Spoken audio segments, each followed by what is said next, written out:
Welcome to Mobile Legends! Playing a roamer in solo queue can be quite frustrating, where you're never sure how your teammates are going to play. I don't like playing AoE engaged roamers like 𝗟𝗪𝗚 and 𝗟𝗚𝗚s in solo, as they don't have good personal damage, and their kit is based on high cooldown AoE outs that require good teammates to follow up on your sets. Instead, a more viable option for solo is something that is decently tanky, has good damage, while also has some setting abilities. Jawhead can actually fit these requirements nicely, as he has good personal damage from his skill 1, can be built with tank items to be tanky enough, and his skill 2 and out are great for setting up and locking down a single enemy target.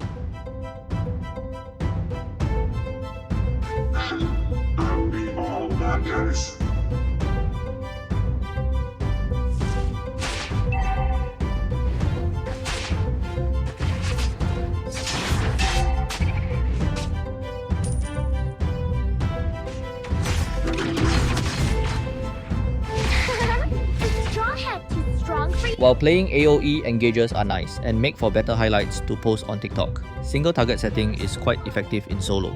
This is because of the disorganized nature of solo queue, leading to less 5v5 fighting, and more small skirmishes where there's only 1 to 3 enemies fighting most of the time. Also, AoE setting is better when your team has AoE damage to take advantage of it. In this match, most of my team are single target burst heroes, so actually being able to lock down a target for them to finish off is very beneficial.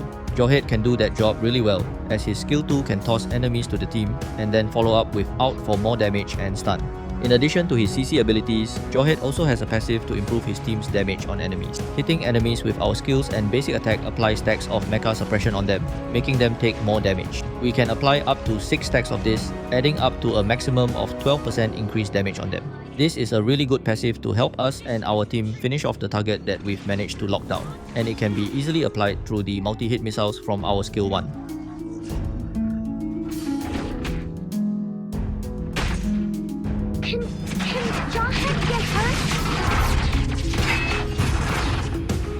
Jawhead is a real threat, especially in the early game, thanks to the high base damage from his skill 1. Even with a tank build, skill 1 alone has enough damage to be a threat to squishy enemies. This is why we can play aggressively in the early game, as we are likely to outdamage most squishy targets who are not strong in the early stages.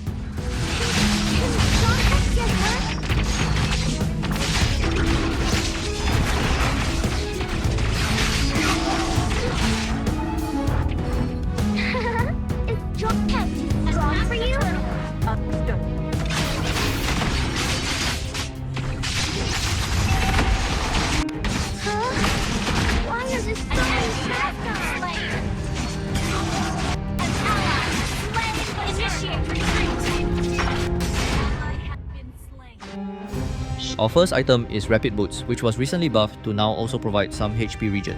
Rapid Boots grants the fastest move speed in the game, and along with support emblem's base move speed stats, we can move really fast. However, do note that the additional move speed from Rapid Boots is removed for 5 seconds whenever we take or deal damage. High move speed is really nice on Jawhead, since he doesn't really have a dash mechanic, other than with his out or flicker.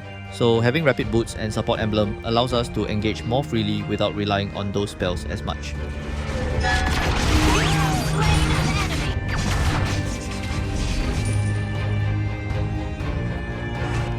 Resurrected!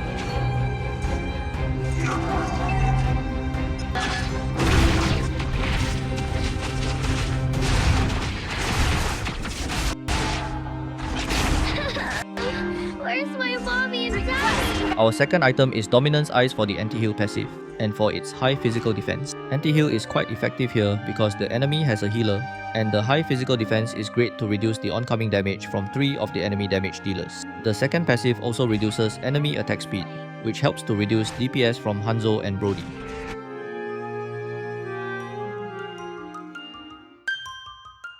Ally has been slain. Launch attack!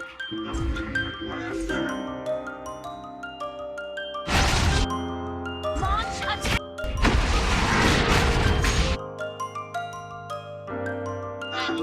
I'll be all that matters. An enemy has been slain. Double kill.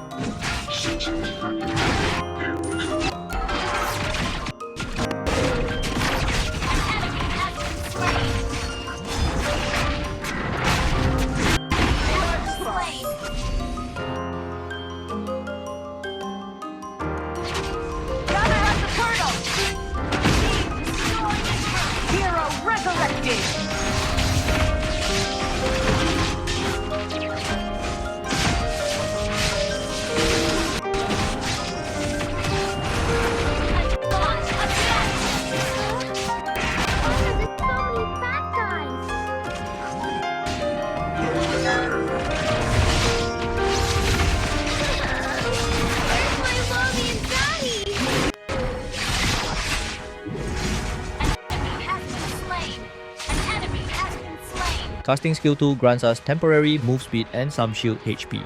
We can cast the skill again and it'll toss a nearby target in our desired direction. From my testing, the targeting logic of skill 2 prioritizes enemy heroes first. This means that if there's an ally and enemy hero in the AoE, skill 2 will toss the enemy hero instead of your teammate. Furthermore, if there are 2 or more enemies in range, skill 2's target logic will be dependent on the targeting priority settings that you've chosen in your control settings. For example, choosing lowest HP in your settings will cause skill 2 to toss the enemy with the lowest absolute HP. The best way to guarantee tossing your desired target is by using the hero lock feature and selecting your target before using the toss. So just keep this in mind when using skill 2.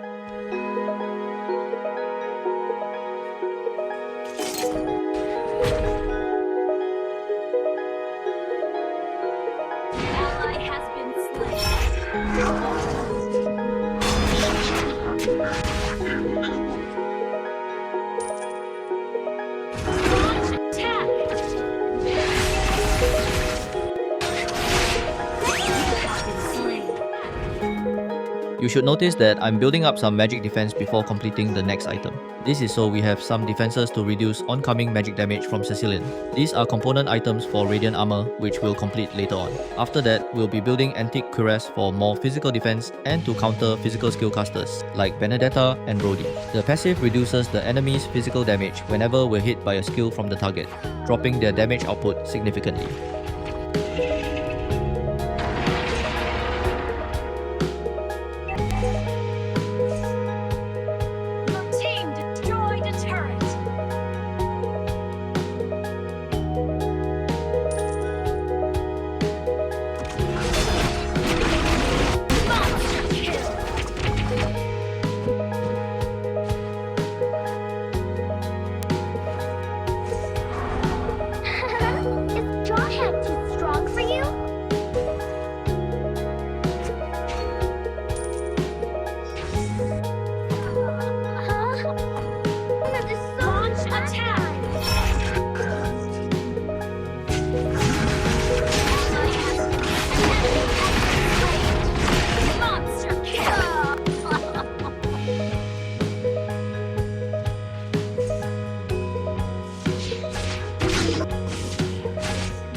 For you?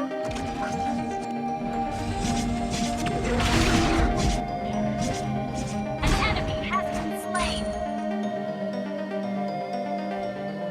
Hero resurrected!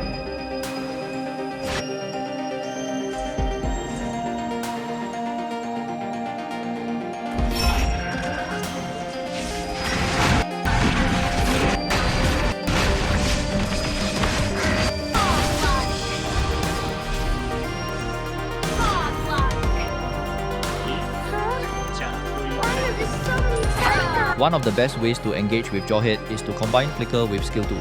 You can precast skill 2 first, then Flicker into the target for burst mobility, and then use skill 2 to toss a target into your team to eat up. Then cast out on them to escape and for more damage and stun.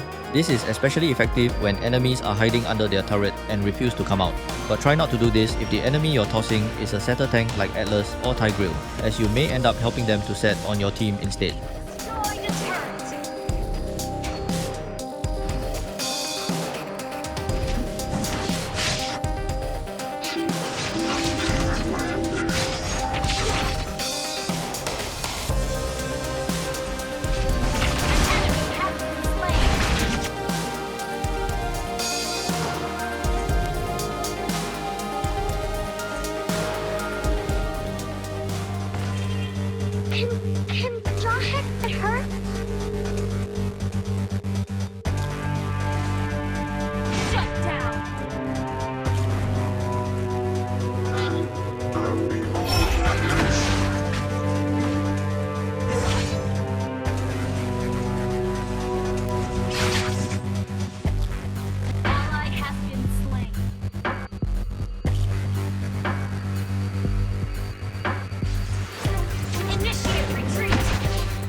We'll be completing Radiant Armor next to grant us more magic defense. This is suitable for tanky frontliners as we're able to utilize the full stacks of Radiant Armor only if we're sufficiently tanky. The last two items I'm planning to build are Twilight and Blade Armor. Twilight Armor is effective against high instances of damage, so it'll be quite effective against Cecilion, Brody and Hanzo with his skill 1. Blade Armor has high physical defense and it also helps to return damage from basic attacks, so it'll be quite effective against Hanzo and Brody. Jawhead doesn't have any scaling with HP or defense, so itemization on him is all dependent on what you need to counter the enemy lineup. If you have any questions about itemization, feel free to join my Discord server, which I will link in the pinned comment of this video. We have many passionate players in our community that you can discuss builds with, so we hope to see you there as well.